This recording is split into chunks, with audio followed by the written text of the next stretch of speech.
How's it going, everybody? Good Friday morning to all of you guys. Welcome back. Just going to be giving you my opinions and my commentary on the news today. So I have quite a few things that I'm going to roll through. No real rhyme or reason or specific order to all of these, but we're going to talk about things like Julian Assange, the DNC fraud lawsuit, and some news on the Pentagon audit in combination with a bunch of other things. So let's roll through it. First thing I want to talk to you guys about, we won't spend too much time on this because it's kind of nonsense. Oprah! Saw this, Steven Spielberg, Oprah would make a brilliant president and I will back her, right? But then I saw this, Seal slamming Oprah for ignoring rumors against Harvey Weinstein. And, you know, everything I've seen in regards to Oprah, I have seen a lot of people speak out about her silence. And I've seen a lot of creepy pictures with Oprah and Weinstein and it being shared around. So people see through the bullshit. It's beautiful. Oprah isn't going to run for president or do anything extravagant like that. You know, people get it. And I've seen a few poll numbers. Of course, polls are so easy to fudge, but poll numbers being thrown out there about, oh yeah, Oprah would do better than President Trump if we held some elections right now. But they're polls, guys. All you can do is hire a monkey to just sit there and type in some numbers, and boom, there's your poll. So anyway, but more important news, far more important news, court order confirms DNC fraud lawsuit appeal will proceed. Yay! Shout out to Jared Beck and all those guys working on the DNC fraud lawsuit. This is beautiful news. And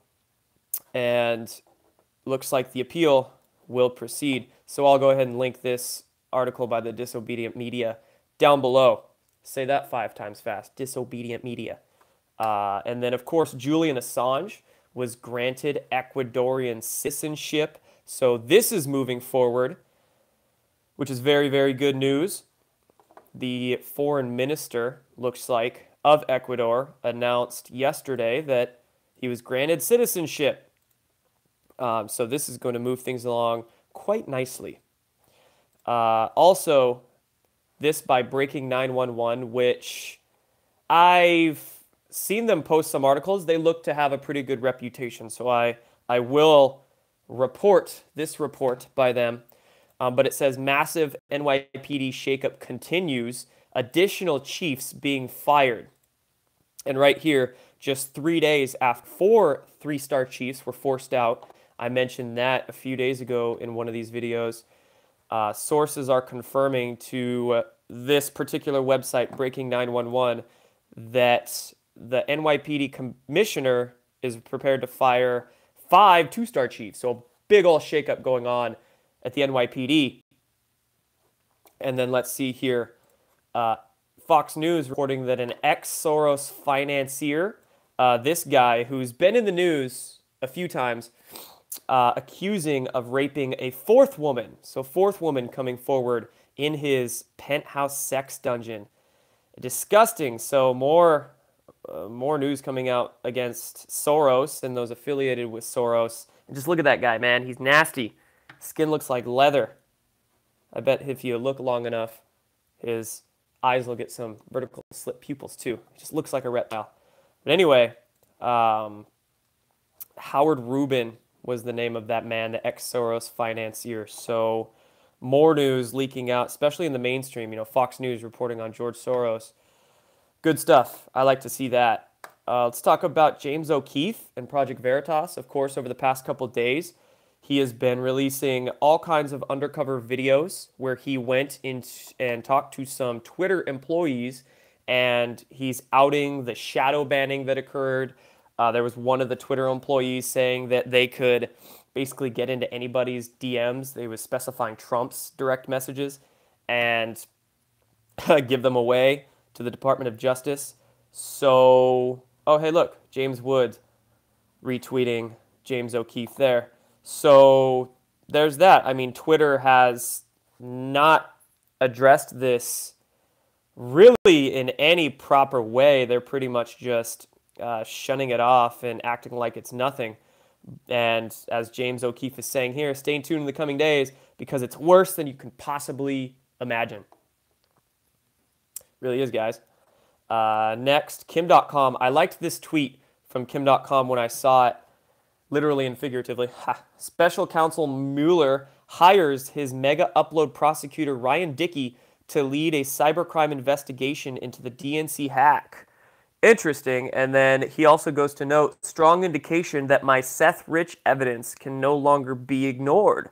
So we have Mueller literally hiring one of Mega Uploads or Kim.com's prosecutors. So that's good news. You know, if Mueller is hiring this guy to investigate the DNC hack, you know, I can, and I liked this sentence there, strong indication that my Seth Rich evidence can no longer be ignored. Good stuff. Let's see here. Fox News also reporting that Republicans who won't be coming back to Congress after the 2018 midterm elections, and they were reporting on almost 30, many people not seeking re-election this year. And I liked how Fox News, which has a typical Republican fan base, is reporting on the Republicans who won't be coming back. Of course, there's Democrats who also won't be coming back to seek re-election, but Fox News is letting their conservative base know, hey, there's issues in Republicans just as much as there is in the Democrat side of the aisle. So remember, guys, there's no duality with it. Need to get ourselves out of that mindset. There's issues everywhere, whether you're left or right. Just rise above both of those. Breitbart reporting on, here, I'll zoom in so you guys can see this one. Winning, Trump airstrikes targeting heroin-driving Taliban to find alternative funding.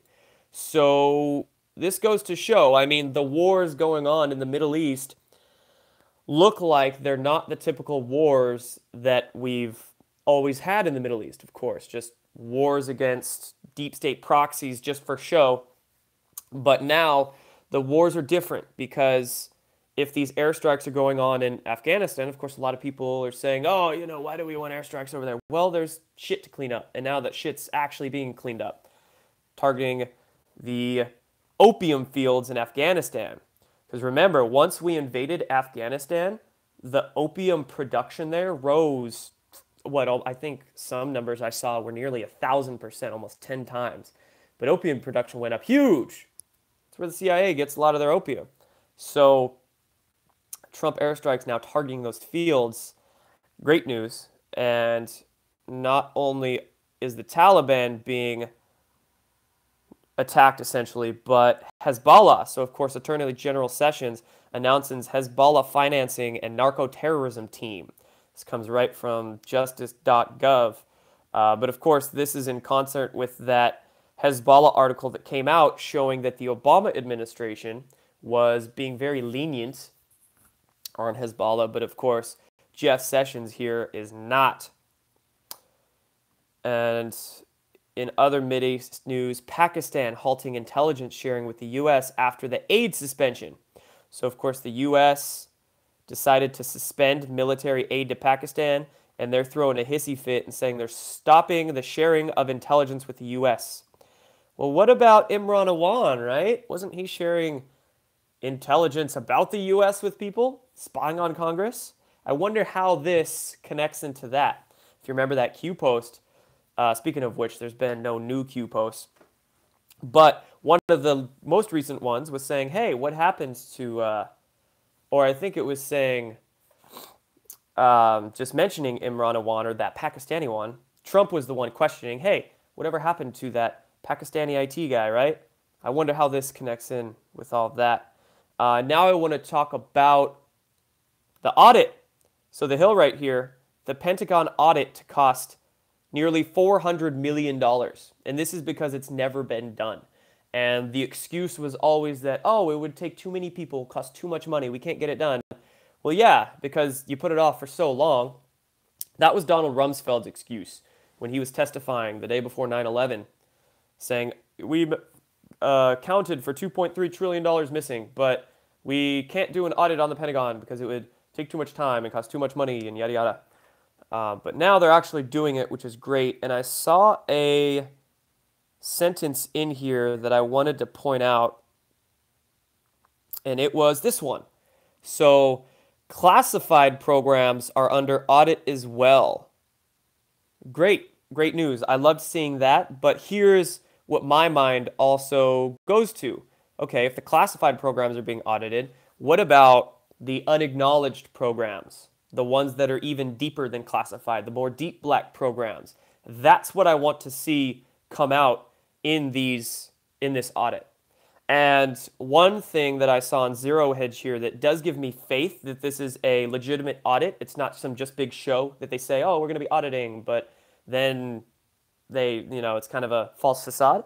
But the Army finds nearly $1 billion in just missing helicopters.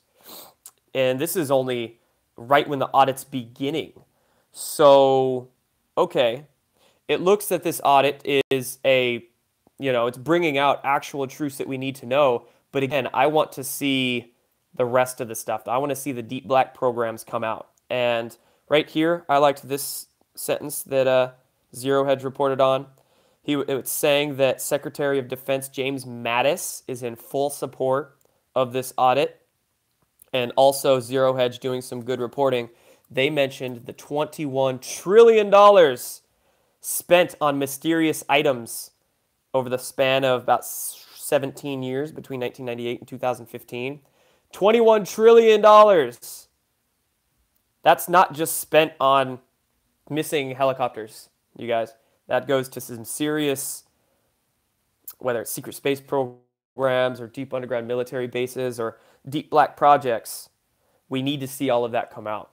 And this year, being 2018, I mean, this audit is supposed to conclude later in the year and finish on November 15th, I believe. Reported issues to be outed on November 15th, Nordquist is saying. Let's hope that we get small bits of truth being reported the rest of this year, and then, I'd be totally happy with that. If it takes them a year to get all this stuff out, as long as they get all of it out, that's good news. I want to know what kind of secret space programs those $21 trillion actually went into. And speaking of deep black projects that money could have gone to, let's talk about Area 51. So we have this article by the National Post, also went around some other mainstream media outlets, but it's basically reporting on a mysterious airline that goes between Las Vegas and Area 51 that's hiring. They're actually hiring for flight attendants. They need a top secret clearance, of course. But this mysterious airline that's called Janet is hiring. Mainstream media reported on it. But just my main point in reporting on this to you guys is to show that the media, mainstream media, is trying to seed some different ideas into our heads. But of course, Area 51 isn't where all the fun stuff is. There's much more important, much more secretive things going on at other bases than Area 51. Area 51's always kind of been the distraction, if you will. Let's have all the eyes focus on Area 51 and do the fun stuff at other bases. See what I'm saying? For instance, one is called S4. S4 is located about 12 miles south of Area 51. This is where the whistleblower Bob Lazar claimed to work, where they were reverse engineering various downed ET craft and working on anti-gravity projects and whatnot. So this is just one example. S4 is much more important than Area 51, and there's a lot of other deep underground bases elsewhere. But it's just funny. It's funny the mainstream media would be reporting on this, and interesting that the MSM would be reporting on this as well. So this came out in the Independent that I'm showing you, also some other media journals. But it's saying that an extraterrestrial rock, I just love how they threw that word in there. Extraterrestrial rock was found in Egypt. Looks like nothing found in our solar system before. So they're reporting on this rock that's called the Hypatia stone, if I'm saying that right. Hypatia, Hypatia, Hypatia. But anyway, this pebble was found in Egypt, and it's dated so old that it's dated even before the sun was created, is what they're saying. But here's the interesting thing. This rock, if you look at it, it was actually discovered in 1996. So it was discovered over 20 years ago. And the dating was done in 2013. So this rock has been out for over 2 decades. The information about this rock has been out for 4 years now. So why are they deciding to report on it now? See what I'm saying? It's as if they're specifically seeding, it's like they're waiting. They have all these articles that they're waiting to seed out for whatever reason. Seed our consciousness, get us prepared for different ideas, get us prepared for larger disclosures, whether those are going to be kind of like I was mentioning in regards to the audit full disclosures, or they're going to be some half-ass partial distraction disclosures. That's what's important to note, important to be aware of. But like I said, they're seeding our consciousness with ideas like this and like this, like Area 51. So that's basically it that I wanted to share with you guys in this one. Like I do in these videos, all it is just me showing you a bunch of articles and giving my own commentary and opinions on. Nothing too special in these videos, but I appreciate all you guys that watch and tune in and whatnot. And thank you. That's it for this one. Have a wonderful weekend, y'all. Big glasses, somebody said. Yeah, these are actually new. Look at how thick they are. Because I can't see nothing. But I can see what's going on in the world.